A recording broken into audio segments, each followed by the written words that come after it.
Yasomati Nandana Brajabarana Kana Gokula Ranjana Kana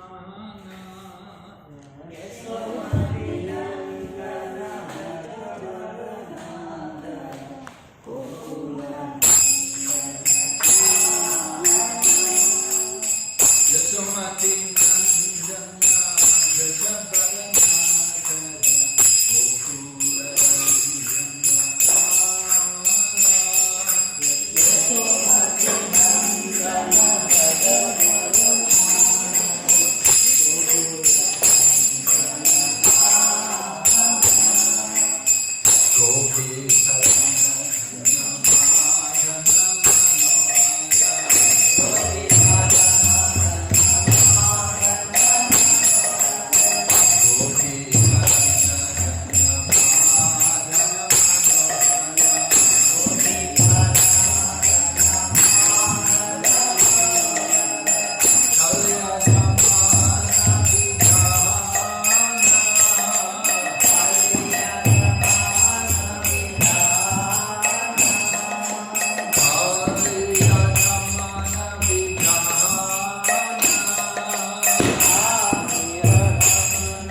Om Namo Bhagavate Vasudevaya.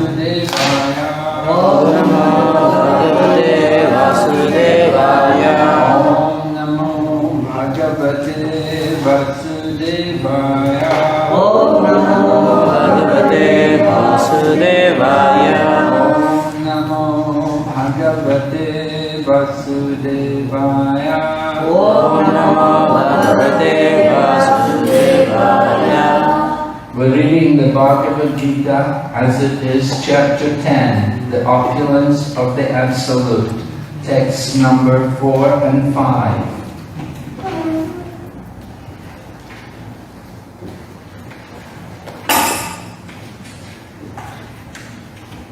Buddhya Jnanam Asamoha. Buddhya Jnanam Asamoha. Shama Sattvam Dhammasama. Shama Satyam Dhammasama. Sukham Dukham Bhavo Bhavo. Sukha Dukham Bhavo Bhavo. Vayam Cha Vayam Eva Cha. Vayam Cha Vayam Eva Cha. Ahimsa Samata Tushta Tushtis. Ahimsa Samatha Tushtis. Sapodhanam Yasho Yasha. Sapodhanam Yasho Yasha. Bhavanti Bhavabhutanam. Bhavanti Bhavabhutanam. Mata eva pritagvida. Mata eva pritagvida. Buddhya Jnanam Asamoha. Buddhya Jnanam Asamoha. Shama Satyam Dhammasama. Shama Satyam Dhammasama. Sukham Dukham Bhavo Bhavo. Sukham Dukham Bhavo Bhavo. Vayam Cha Vayam Eva Cha. Vayam Cha Vayam Eva Cha. Ahimsa Samata Tushtis. Ahimsa Samatha Tushtis. Tapodhanam Yasho Yasha. Tapodhanam Yasho Yasha. Bhavanti Bhavabhutanam. Bhavanti Bhavabhutanam. Mata eva pritagvida. Mata eva pritagvida. Buddhi Jnanam Asamoha. Buddhya Jnanam Asamoha. Shama Satyam Dhammasama. Shama Satyam Dhammasama. Sukha Dukham Bhavo Bhavo.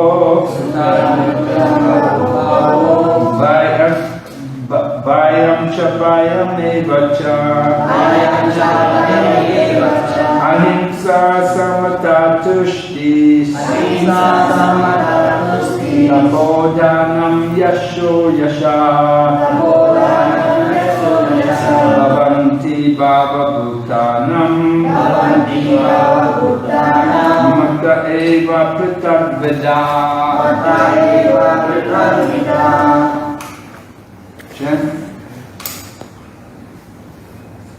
Buddhi Jnanam Asamoha. Buddhya Jnanam Asamoha. Satyam Dhammasama. Shama Satyam Dhammasama. Dukham Bhavo Bhavo. Sukham Dukham Bhavo Bhavo. Vayasa Vayam Eva Cha. Vayam Cha Vayam Eva Cha. Ahimsa Samatha Tushtis. Ahimsa Samatha Tushtis. Tapodhanam Yasho Yasha. Tapodhanam Yasho Yasha. Bhavanti Bhavabhutanam. Bhavanti Bhavabhutanam. Mata eva pritagvida. Mata eva pritagvida. Buddhi Jnanam Asamoha. Buddhya Jnanam Asamoha. Shama Satyam Dhammasama. Shama Satyam Dhammasama. Sukham Dukham Bhavo Bhavo. Sukham Dukham Bhavo Bhavo. Vayam Cha Vayam Eva Cha. Vayam Cha Vayam Eva Cha. Ahimsa Samatha Tushtis. Ahimsa Samatha Tushtis. Tapodhanam Yasho Yasha. Tapodhanam Yasho Yasha. Bhavanti Bhavabhutanam. Bhavanti Bhavabhutanam. Mata eva pritagvida. Mata eva pritagvida. Buddhi Jnanam Asamoha. Buddhya Jnanam Asamoha. Shama Satya Dhammasama. Sukham Dukham Bhavo Bhavo. Sukham Dukham Bhavo Bhavo. Vayam Cha Vayam Eva Cha. Vayam Cha Vayam Eva Cha. Ahimsa Samatha Tushtis. Ahimsa Samatha Tushtis. Tapodhanam Yasho Yasha. Tapodhanam Yasho Yasha.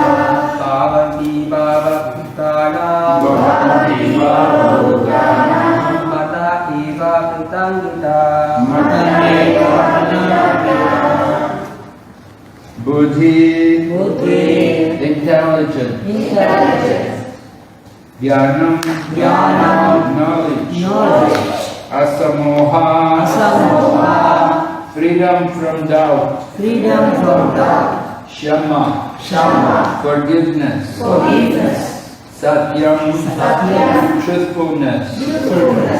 Dhamma, control of the senses.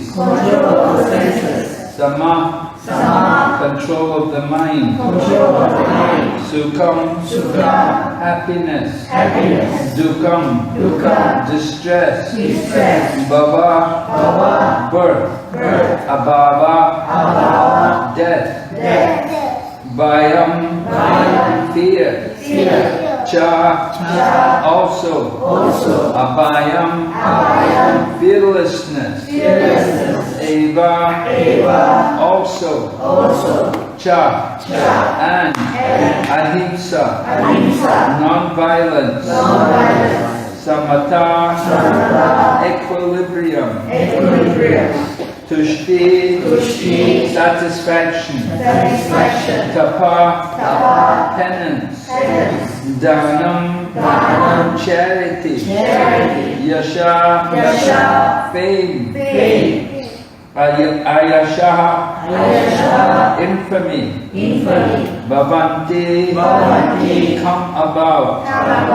Bhava, natures. Bhutanam, of living entities. Mata, from me. Eva, certainly. Pritagveda, variously arranged.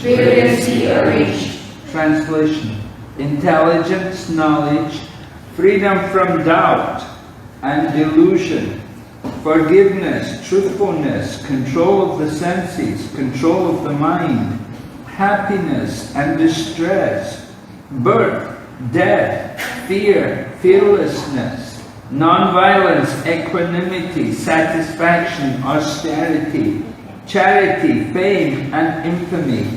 All these various qualities of living beings are created by me alone. So we've been reading this first part and we're almost finished. We just have the last 3 paragraphs. There's 3 paragraphs at the end. We'll read them tonight. Yasha, fame should be according to Lord Chaitanya, who said that a man is famous when he is known as a great devotee. That is real fame. If one has become a great man in Krishna consciousness and it is known, then he is truly famous. One who does not have such fame is infamous. All these qualities are manifest throughout the universe in human society and in the society of the demigods. There are many forms of humanity on other planets, and these qualities are there. Now, for one who wants to advance in Krishna consciousness, Krishna creates all these qualities, but the person develops them himself from within.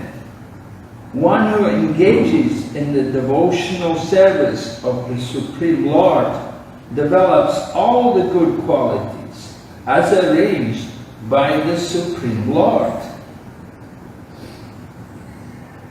Of whatever we find, good or bad, the origin is Krishna. Nothing can manifest itself in this material world which is not in Krishna. That is knowledge. Although we know that things are differently situated, we should realize that everything flows from Krishna. Om Jnanatimirandasya Jnananjanashalakaya Chakshurunmilitanyena Tasmai Shri Gurave Namaha. Vanchakapatarubyascha kripa sindhubhayeva cha patitanam pavanebhyo vaishnavebhyo namo namaha. Jai Shri Krishna Chaitanya Prabhu Nityananda Shri Advaita Gadadhara Shivasadi Gaura Bhakta Hare Krishna Krishna Krishna Hare Hare Hare Rama Rama Rama Hare Hare. So Lord Krishna has been describing these different qualities, and he says they're all created by him alone. The last two qualities were fame and infamy. So fame and infamy. Lord Krishna is also, it's one of Lord Krishna's opulences, fame. Lord Krishna is described as Bhagavan.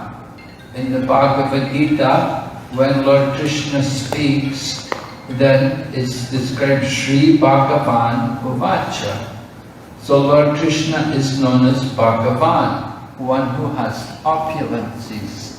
And these opulences are 6 in number, and fame is one of the 6, right? Wealth, beauty, fame, knowledge, strength, and renunciation. These are the 6 opulences. And Lord Krishna has these qualities greater than anyone else. No one can equal or be greater than Krishna in any of these qualities. So one of the qualities which is mentioned here is fame. There are famous people in the world, just like there's the man who developed the Microsoft, right? Bill Gates is a very famous man. And then somebody else is famous, let's see, here in Malaysia, of course you have the Prime Minister, Mahathir, very famous, because he was the Prime Minister for many years. And even in the 90s, he became again Prime Minister. So a famous man. There's famous people around the world. There was the famous boxer, Muhammad Ali. He was very famous. Everybody knew his name. And there's a famous football player also, Maradona. He's so famous that the devotees, they go to Bangladesh.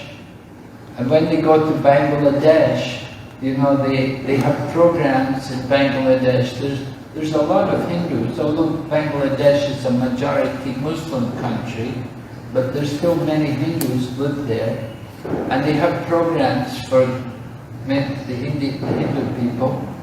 And they bring this devotee Marichi. There's this one devotee who travels with the party when he goes to Bangladesh. His name is Marichi. He's from Argentina. You know, he's from Argentina. So they bring him on the stage. And when he says, I am from Argentina, then everybody knows who is from Argentina. They know this football player from Argentina. You know? And they say, oh, Maradona. They all know. It's so famous, you know. But that kind of fame, it's very limited. It doesn't last very long. You know, for some few years he's famous, but not forever. You can see how famous Lord Krishna is, that he spoke the Bhagavad Gita 5,000 years ago and is still famous today. Lord Krishna is still famous today. Temples are there for the worship of Lord Krishna. And that is not limited to just this planet. That Lord Krishna is famous all over the creation. throughout the material world there are many universes. And in all the universes there are Brahmas and Shivas, and they're all great demigods, and they also worship the Supreme Lord Krishna. They know that above all the demigods, there is the one Supreme Personality of Godhead. So this is the position of Lord Krishna. He enjoys great fame. On the other hand, some people are infamous. They have a bad name. They don't have a good name. There are people who also have bad names. Like Kamsa is a bad name, right? We've heard of Kamsa, King Kamsa, who wanted to kill Krishna, and he had many demon friends, and they were trying to kill Krishna. So Kamsa was infamous. And then in the times of Chaitanya Mahaprabhu, there were rulers who were infamous. Just like after Chaitanya Mahaprabhu, there was Aurangzeb. Aurangzeb was infamous. He was so cruel, he put his own father into prison and he killed his brothers. And so he was known to be a very cruel person. But he lived a long time. He lived till his 90-something. But bad name, people feared him. People were very fearful of him. So some people are famous and some people are infamous. All of this is the creation of Lord Krishna. And these qualities are found in human beings. We don't describe animals in that way. They're not really famous. They don't have these kind of qualities, infamous and charitable, any animal charitable, no, cannot be. These qualities are for human beings. And Srila Prabhupada explains here in the purport that human beings are not only on this planet, but there are other planets where human beings are also residing. Sometimes, of course, people, they don't recognize this, they don't admit this. Generally, in the Christian tradition, they think humans are only on this planet. There's no life any other place. But in the Vedic literature, we learn that there's life all over the creation. And there are many different levels of planets within the universe. Just like above the earth planet, there is the heavenly planets. On the higher planets, the heavenly planets, and we see in Chinese culture also, they often speak about Tiantang, right? Tiantang. People often describe their apartment building as heaven. Even in Bombay, they built, at their temple in Juhu, they built some extension onto the temple, and they called it Heaven on Earth. So, heaven. Actually it's marriage halls and function, where they have functions and everything. And so, they earn big income to support the temple from this marriage halls. It's a big thing in India, isn't it? Marriage halls. People make a lot of money from it. So, heaven. There's higher planets, the heavenly planets. And the Vedas tell us even above heaven there are other planets. You can go above heaven. There's 4 other planets which are existing when even heaven is destroyed. This planet Earth is in the area called Bhumandala. Just like if you chant the Gayatri mantra, the Brahma Gayatri, it goes Om Bhu Bhuva Swa, right? Om Bhu Bhuva Swa. Everybody knows Brahma Gayatri Mantra. It's not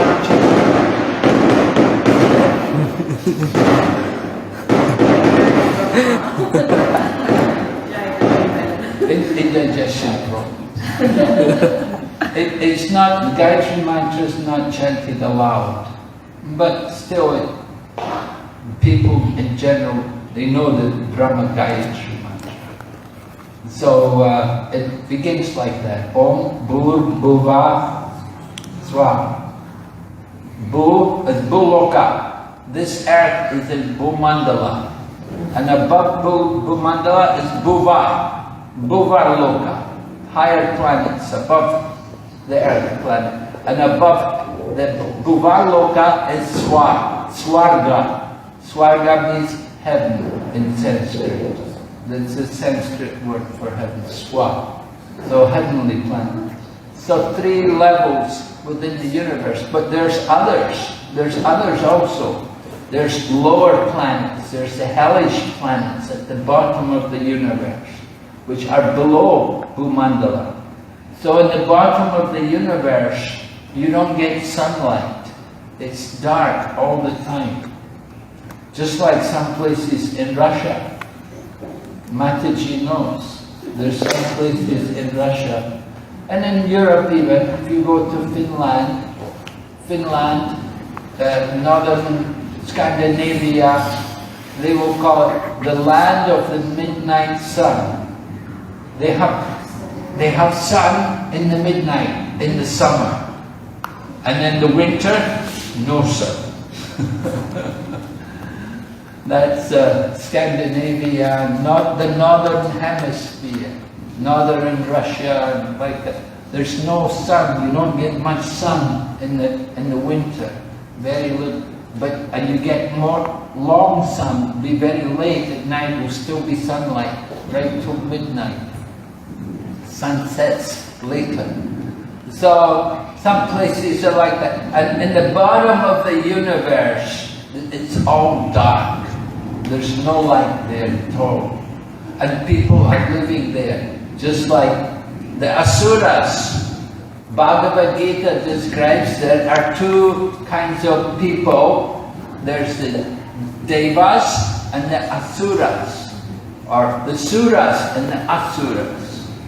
So Suras means those people who have godly qualities. They're obedient to the laws of God. And the Asuras are the ones who are disobedient to the laws of God. So the Asuras, they're meant to live in the lower region of the universe. Just like Bali Maharaj and Prahlad Maharaj, these people, they're from the family of the Asuras. So their residence is in the lower region. But it's very opulent. Although it's very dark, it's very opulent. They call it the subterranean heavenly planets. It's heavenly, but it's in the bottom of the universe. It's dark. It's opulent. There's a lot of precious jewels and gems, and they all wear precious jewels on their head. They have these precious stones, and from these stones, light comes so they can see. With the help of these stones, they can see. We depend on electricity. But in the times of the Pandavas, when the Pandavas were living in Indraprastha, it was all, the palace there was no electricity. Everything was lit by jewels. There would be valuable jewels everywhere. And you can see, Prabhupada said this, the Indraprastha building is still there, the fort in Delhi, in New Delhi, in India. He said they used to have valuable stones, all the jewels were there to light the place. But people came and stole everything, the invaders, the British and people they took all the wealth away. But that was how people get light. Lord Krishna's palaces, they would be lit by valuable jewels. At night, You want to have some light? So they will have jewels to reflect. And this way there's light. And so the lower planets, the bottom of the universe, is all dark. But it's opulent. At the same time, it's very opulent. And they have light from all the valuable jewels. So there are humans living in many different places. We're not aware. We don't know about. People say, is there life on other planets? But sometimes there are things called UFOs, unidentified flying objects, right? UFOs. People see things, they see sometimes spaceships appear in the sky and they're there for some time. Sometimes people say even sometimes they see a spaceship land. So, there are many things like this recorded in history about unidentified flying objects, and people cannot give explanations for them.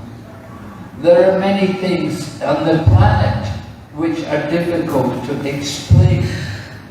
Just like in the middle of the Pacific Ocean, there's one island there in the middle of the Pacific Ocean. And the island is, on the island they've built these incredible structures and nobody knows who built them or how they got there. Even you go to England, there's a place in England, it's called Stonehenge. And in Stonehenge, they have these huge, big stone structures. And nobody knows how they got there. Nobody knows about them. Of course, there's many different theories. People speculate, oh, this is like this, like that. So the point is that there is some proof to show that there's life in other places, not just only on this planet. And Prabhupada is saying human life is also there. On other planets, there are human beings, not only on this planet. We are thinking, we are the controller, we are the creator, everything is for us. But we don't always appreciate that there are many living entities all over the creation. And human beings, human life is also there in other places. But because of the laws of nature, we're not able to go there. Just like, people say that, did the Americans actually go to the moon? Did they really go to the moon? And it's very unlikely that they did go to the moon. Because so many years, 50 years or more have passed since they were supposed to have gone there. And nobody has gone again.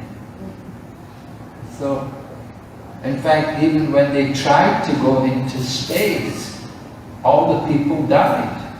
Remember, they had the first woman going into space, and she lasted about 3 minutes before the whole thing crashed back into the sea. So, there are many things which are very doubtful. Did they? It's a lot of politics, and in the name of politics, people can lie and cheat about anything. And even you could call it the biggest cheat which ever took place. They cheated everyone, saying that they went to the moon, but they didn't actually go. So these things are going on in the world, and we're just innocent people, we're just small, we don't really know everything which is going on. We don't know anything really. There's so much on this planet even which we don't know. There are unmapped regions which people don't know. They just don't know. They just don't know what's there. If you go into the Himalayas, into these regions where there are regions there, it's just unmapped. Nobody knows about it. There's a region in the Pacific Ocean. It's called the Bermuda Triangle. Oh, it's the Atlantic Ocean. They call it the Bermuda Triangle. And big ships disappear. And airplanes disappear. They go through this area. Things just disappear. Nobody, and you never hear of them again. Nobody knows what happens, where they go. So there are many mysteries on this planet. We're thinking we know everything. Oh yes, we know about it. But there's so much we don't know. There's so much on this planet, regions on this planet, which are unmapped and which nobody has ever gone into to find out. So we get this kind of information from the Vedas. If we read the Vedic literature, like Srimad Bhagavatam and other literature, it tells us about the universe. It tells us about the different planets which exist, and you can learn about the different types of living entities who are living there. So we have to understand this whole universe is a creation. It's a creation. And creation means a creator. There's a person who designed everything. Just like this building, somebody had to design it. There would be architect, and there will be engineers, and they will come together and plan and arrange to put the building. So the people who design it, they know everything about the building. And similarly, the universe, it is built in a very systematic manner. We can see there are so many different planets in the universe. And different planets all have different astrological influences. Right? The science of astrology is there. How different planets influence individuals in different ways. So when people can check their birth chart, they can look at their birth chart and they can see the position of the different stars and the different planets at the time of their birth, and they can understand more about their nature and what they're meant to be doing.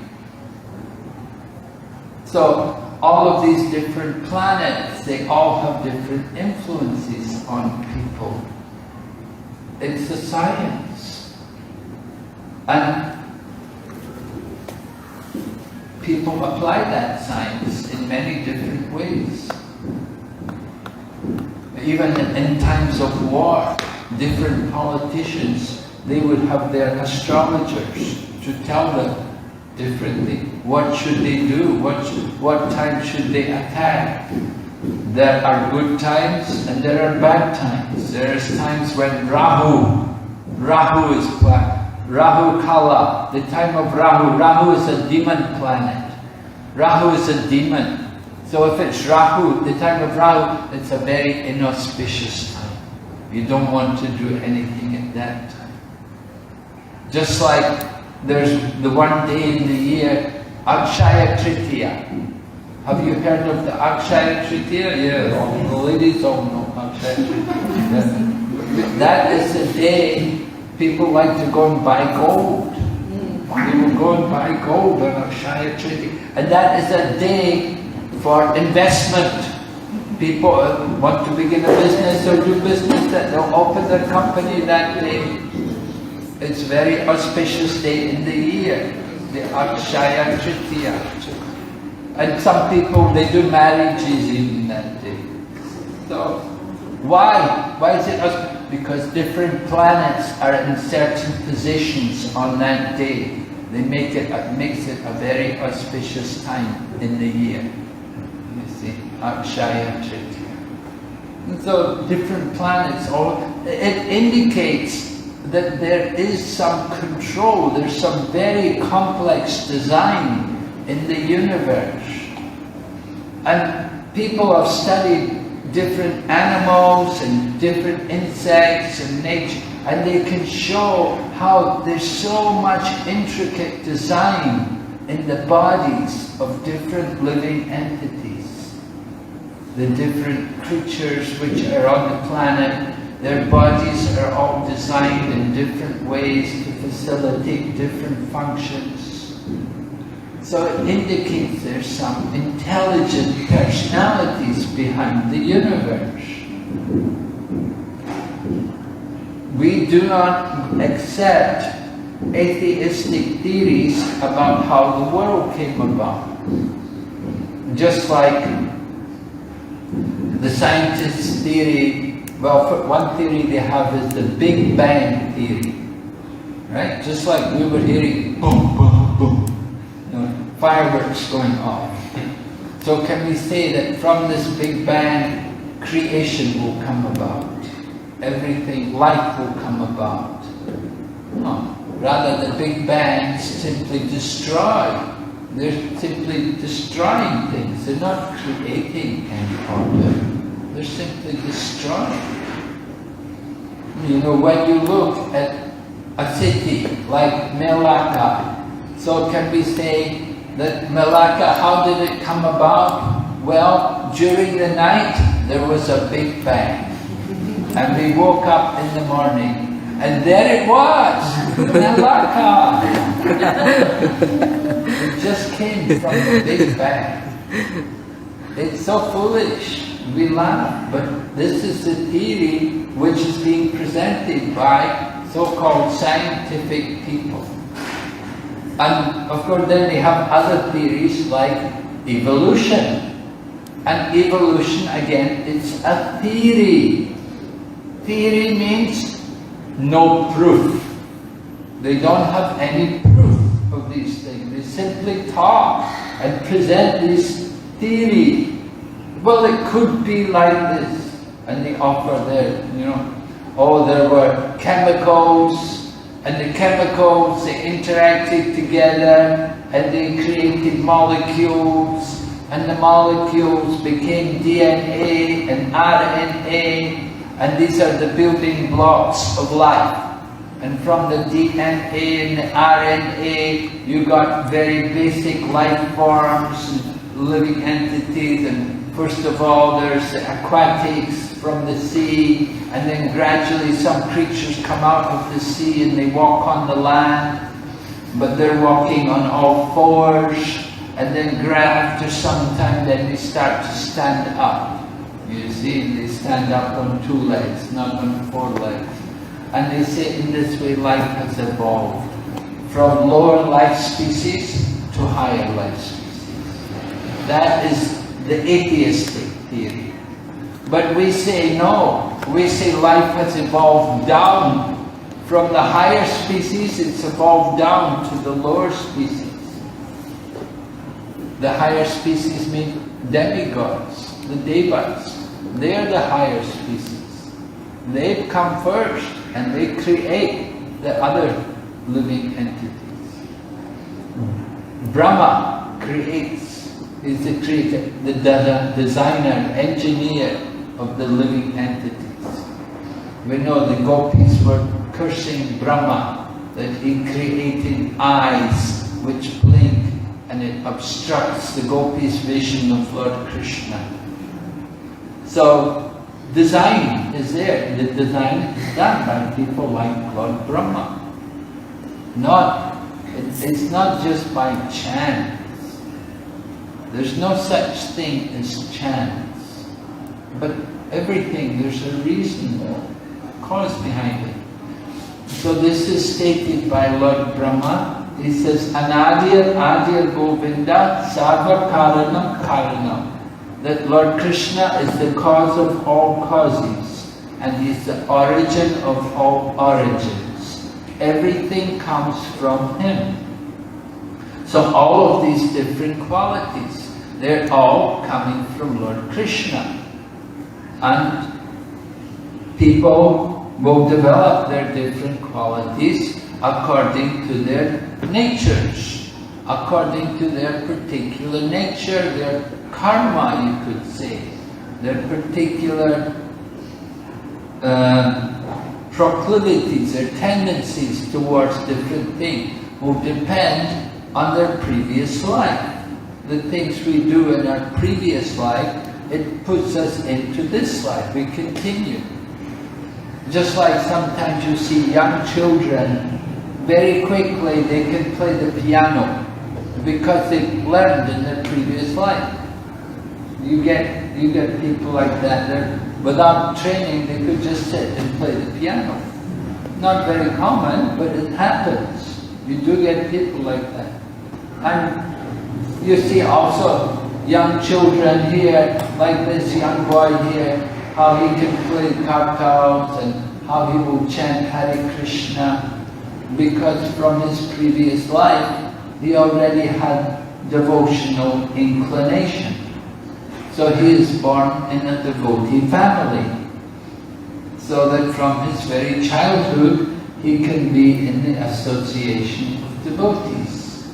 Lord Krishna describes in the Bhagavad Gita the different kinds of yogis who were not successful. They were yogis, but they were not able to succeed. In other words, they were not able to get out of the material world. So somebody who has practiced yoga for a little while, he will take birth in a wealthy or an aristocratic family, and in that way then he will have the opportunity to continue his devotional life. And someone else who would practice yoga for a long time, he will be born in the family of devotees. And Prabhupada said he was born in a family of devotees. So from his childhood, he was vegetarian. Prabhupada said one point he had a fever, and the mother got the doctor to come, and doctor told her, you have to give your child chicken soup. And they were shocked. What? Chicken soup? No, what? Chicken soup? You know, they thought, because they were Vaishnava family, they were vegetarian, and she'd never cooked chicken soup or anything. But the doctor said, no, you have to do it. Child will die if you don't give chicken soup. So mother was very afraid. So somehow they got some chicken and they cooked it. But then when they put it in the mouth, Prabhupada vomited.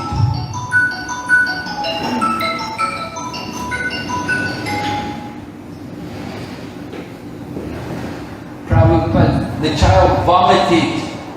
And so then the mother and father said, okay, no more, we won't give any more. So they didn't give any more chickens. So that's the kind of thing, you know. And similarly also, Bhakti Prabhupada's spiritual teacher, he was also born like that in a devotee family, the son of Bhakti Vinod Thakur.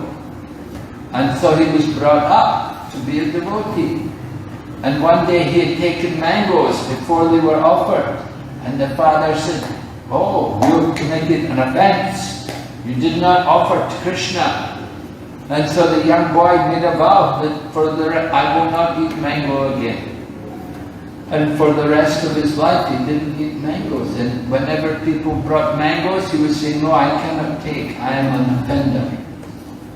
So like that, this is, you know, something from the previous life that allows people to be born into that situation, that they take up the spiritual practice from the beginning of the life. So people have different qualities. These qualities which are being described, they're all the creation of Lord Krishna. And so A devotee, one who is a devotee, he will develop the good qualities. And one who is not a devotee, he will not have good qualities. And so Prabhupada explained, he said he had a little bit argument. One man was in the post office. Prabhupada went to the post office one day, and the man in the post office could see that Prabhupada was a sadhu. And he said to him, he said, you know, I'm a good man. He said, I never tell any lies. I don't cheat anybody. I don't steal anything. I'm honest. I'm fair. I don't do any harm to people. Why I need to be a devotee? Why I have to worship God? The man was arguing like that. So why I have to worship? Why I have to chant mantras and worship God? So Prabhupada explained, he said, yeah, you may say you're a good person, but you're on the material platform. You see, on the material platform means you're under the modes of nature. So sometimes you're good, but sometimes also bad things also come. Just like somebody's, maybe they're good, but sometimes they get angry, sometimes they're not able to control their senses, and they get into Maya. Sometimes people are in the mode of goodness, or they're very pious, and they go to church, or they go to temple, they pray, but they're not really devotees, they have no real devotion. So anytime they can be influenced by the mode of passion or the mode of ignorance. Just like holiday comes, and you can see so many people, they go to this Haoyun Jodian, the next door, this big hotel, the Lucky, they call it Lucky Hotel. So they'll go there and they'll drink and they'll eat horrible things, But they'll say, I'm a good person. And they eat horrible things, and people, I'm just having a good time. And they go gambling and do all these things. And I'm a good person. They're under the modes of nature. They're controlled by the gunas. So sometimes they're good, but sometimes they're passionate, and sometimes they're in ignorance. We have to understand how the modes of nature work and how they affect. And we have to get above the modes of nature. Now, how to get above the modes of nature? That you have to do by practicing Krishna consciousness. If you engage in the service of Krishna, then you come to the higher platform. You can transcend the modes of nature. So Prabhupada is making this point here at the end of this purport. After describing all these qualities, we want to develop good qualities. You just simply have to develop your devotion.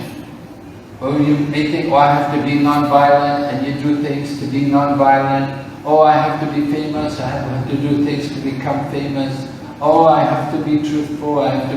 And so you try to cultivate each quality individually. You'll never get there. There will always be some bad qualities there. But if you simply become a devotee, if you just simply cultivate devotion for Krishna, then automatically all the good qualities will come. Everything comes just simply by devotional service. Because the devotion, the devotion puts you on the transcendental platform, puts you above the mode. Because the modes are under the control of Krishna. Now, if you're surrendered to Krishna, we're doing service for Krishna, then Krishna will protect us from the modes. You won't be under the modes of nature anymore. You'll be free from them.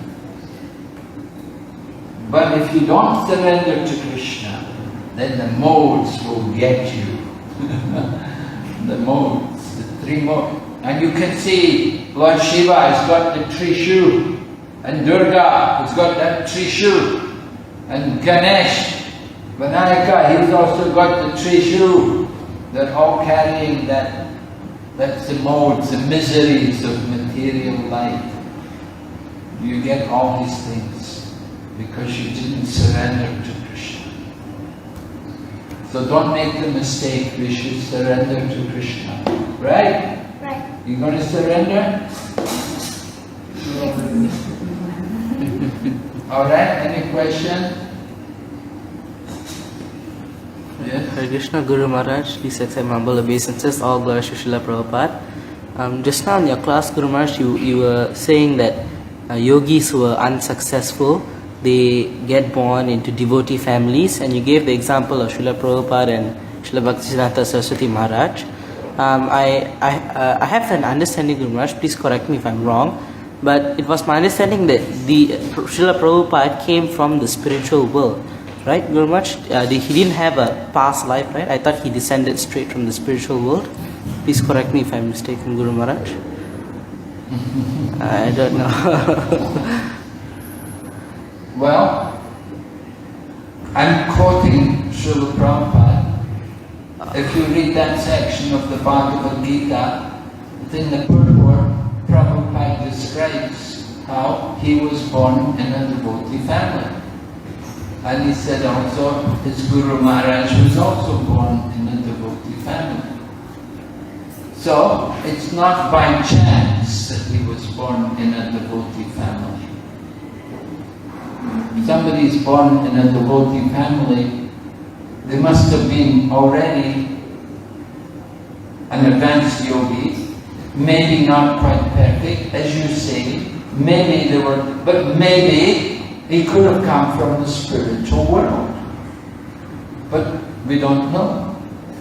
That's difficult to confirm. Some people may say that, oh, he came from the spiritual world to deliver. Krishna sends pure devotees sometimes into this world to deliver us. But sometimes it's great yogis who are not yet fully perfect, but almost perfect, and they come in the family of devotees. So either way, not a big difference. He came from the spiritual world. Some people may say it like that.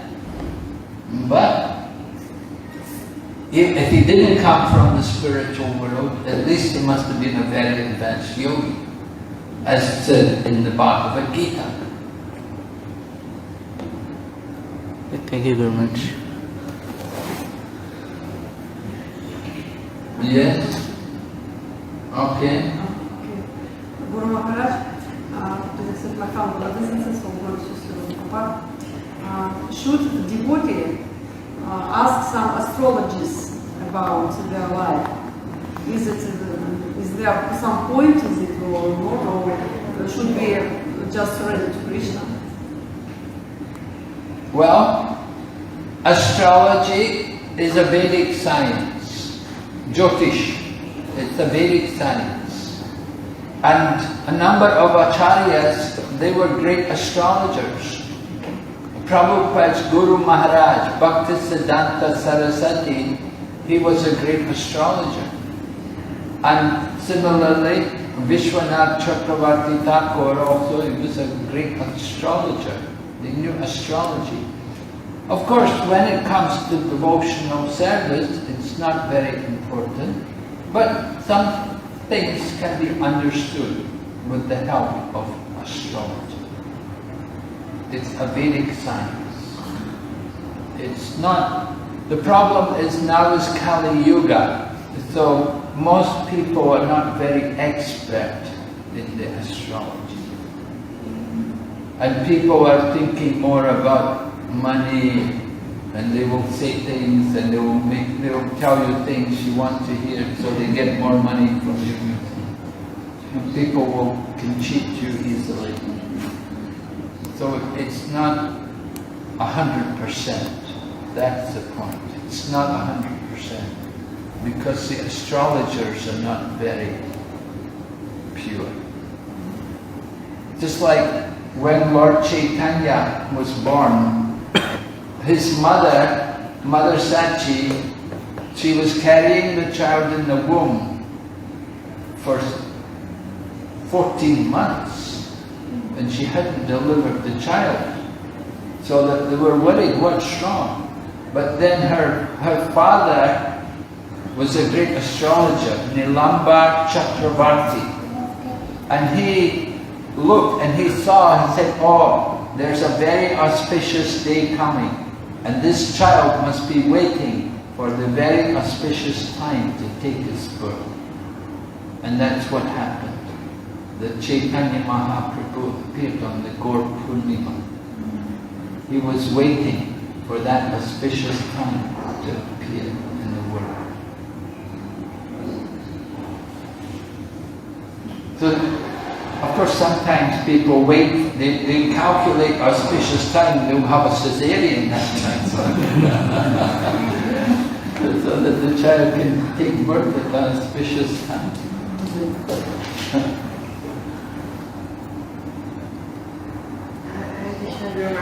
It was the same question Ayi Mataji was asking. So we, as devotees, we don't have to refer to the astrology, we don't have to refer to the palmistry. Yeah. Yeah, we don't have to. But Vastu. Vastu also. Yes, it's a Vedic science, but it's not 100%, you know. Yeah, Vastu, just like in Chinese they have Feng Shui, so in Vedic culture they have Vastu. So Vastu, it gives you some indications. It can, just like, I know we had one temple, at the old temple at Bukit Mertajam, the old temple. There were 2 gates, and there were always accidents. One gate was kept locked and the other gate was open. There were always some crashing. Regularly there would be some accident take place at that gate. And it happened that one man came who knew Vastu, and as soon as he saw, he immediately said, oh, he said, yes. He said, you're going to get so many accidents here. He said, you must immediately lock this gate and open the other gate. And as soon as they did that, no more accidents. It changed everything. Just because somehow they were using the wrong gate. And when they used this other gate, immediately no more accidents. And so, some help there. Vastu. Vastu tells you where you should do your cooking, what place to have the cooking, where should be the door, the entrance. And sometimes, you know, you have the Vastu all wrong, then you'll be arguing and fighting and quarreling all the time. And when you move everything around according to Vastu, then it becomes peaceful. No more fighting and arguing. So it's a science. There's some good to it. Yeah. And certainly when you design a temple, you should consider Vastu. It helps to do everything. Just like Todu Temple was designed according to Vastu. If you go to Cambodia, the famous temple in Cambodia, Angkor Wat. Angkor Wat was built 1,000 years ago. It's the biggest place in the world, the biggest temple in the world. And it was built 1,000 years ago. And it was built exactly according to Vastu. So that exactly the sun rises exactly, you can see the sunrise just about behind the tower.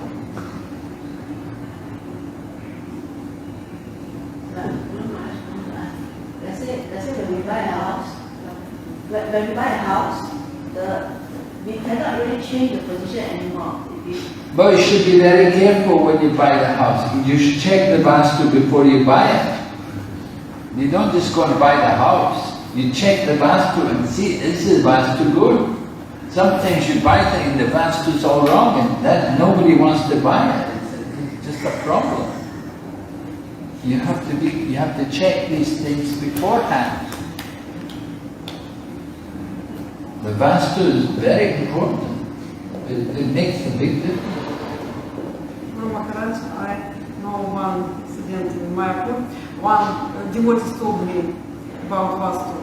One devotee bought an apartment in Mayapur, and he asked the house master, what is about Vastu? Is it correct apartment? Walls, some toilet, kitchen, is it correct? But house master said, what are you talking about? There is holy dham around. On the south, holy dham, on the north, holy dham, on the west, holy dham. So, is it right or not?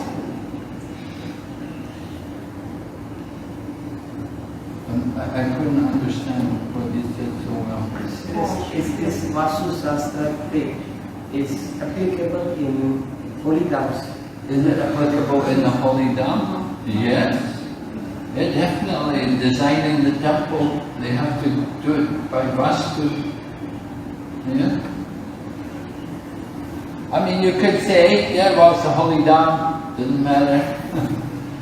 You have to be very Krishna conscious to be able to do things like that. You have to be very, just like, you know, when it comes to things like marriage, are you going to check the astrology beforehand? Well, it's better to check beforehand because it can guide you. You know, you want to be sure that it's material, but it can guide you. You want to get something to confirm to is this good or not. So sometimes you can get warnings about these things. You have to be careful. So you buy a house, you want to be careful. Make sure there's no harm to check the vastu.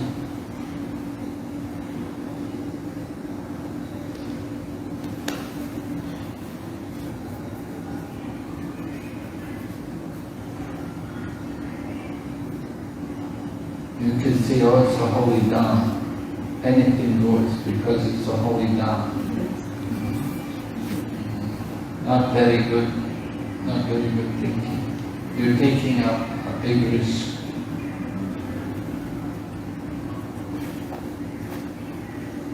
So, Guru Maharaj, I'm understanding that. So this nature of this birth is to revive our constitutional position as part of the parcel of people. So when we preach to people, we are also trying to help them revive the nature of their birth, which is that they belong to Krishna, that they are part of the parcel of Spirit God, correct? Yes. That's the theory. Yeah, we have to explain that our spiritual position. That we're part and parcel, we're spirit souls. We have an eternal relationship with Lord Krishna. Because in Chinese philosophy, it's always when you take birth, your fate is already planned. How much you eat, how much you have, how much you take, it's already pre-planned. Yeah, that's material, the material plan. But when you take to spiritual practice, then it's different. As I said, once you take shelter of Krishna, then Krishna can bring you above the modes of nature. If you're not surrendered to Krishna, then you're under the control of the material energy. So that's all planned. The material energy has a plan. It's all there on your hand. All the lines on your hand are the indications what's going to happen in this. But once you start chanting Hare Krishna and worshipping the deity, then all these lines are useless. They have no more meaning anymore. Once you chant Hare. Just like birds come, as soon as you clap your hands, the birds fly away. So all the things change. Once you come before the deities and chant Hare Krishna, everything is changed. The material energy no longer has an effect because you've taken shelter of the holy name. Lord Krishna is there. So everything is changed. There was this one astrologer, the devotees went to see him, and he said, no, I can't help you. He said, you're devotees. He said, because you're doing service for Krishna. He said, all your charts have no meaning anymore because you're devotees. You're doing chanting Hare Krishna. So you're on the spiritual plan.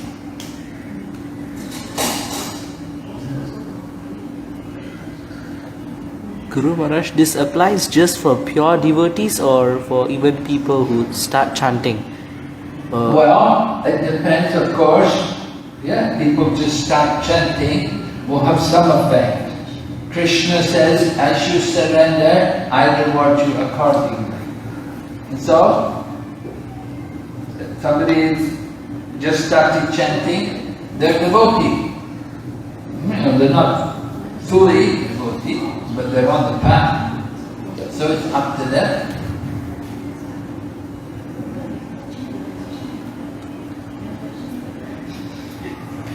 Mataji is still on the vastu and the housing, so you cannot change your position, so you keep chanting. So, well, you can redesign your house.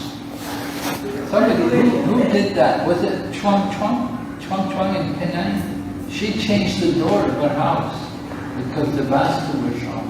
I think it was Chuang, I'm not sure. Yeah, Charumataji. Yeah. You can change the door, change the entrance. Certain things is hard to change, but it's fixed. Huh? Certain things is hard to change, hard to renovate, but it's fixed. self-binding. Yeah. It's fixed work. Renovation takes a lot of money, no point. So in my opinion, just chant and all auspicious things will come. Well, it's up to you. Yeah, it's up to you. One way or another, something will happen, right? Either you spend the money for renovation, or maybe something bad will happen. You have to spend money to make up for whatever bad things happen. So you just have to be careful.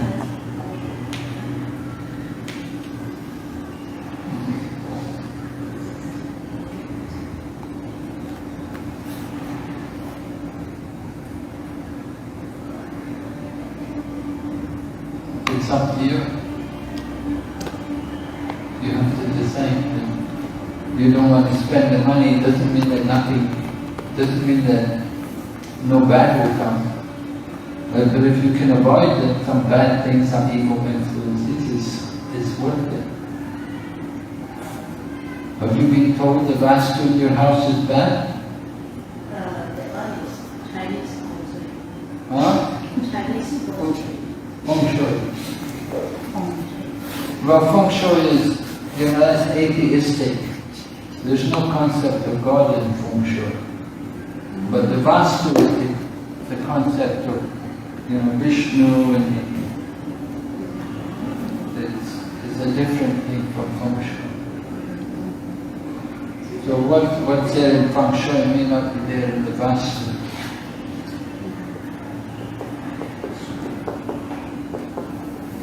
The thing is, she just said you can change a bit of the position of the table or chair, but toilet cannot be changed. Something like that. Charan Mataji came and said that you can change the position of table or chair, but things like toilet cannot be changed. Things like, toilet, washroom. yeah, difficult word of the moment. Anyway, some things you can do to change. Don't worry about it, just chant Hare Krishna.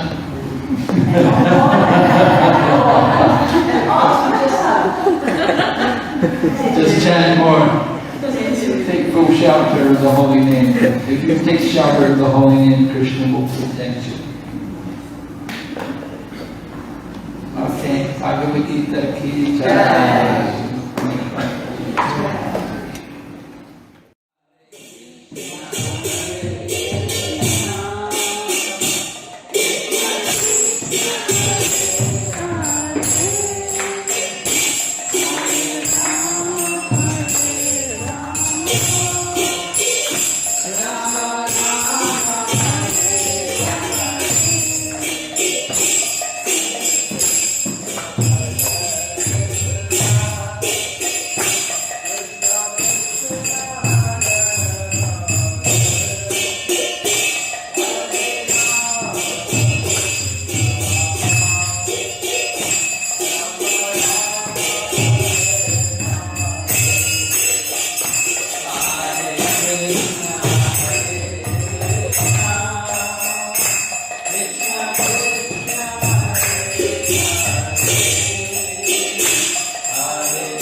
Kita di Swami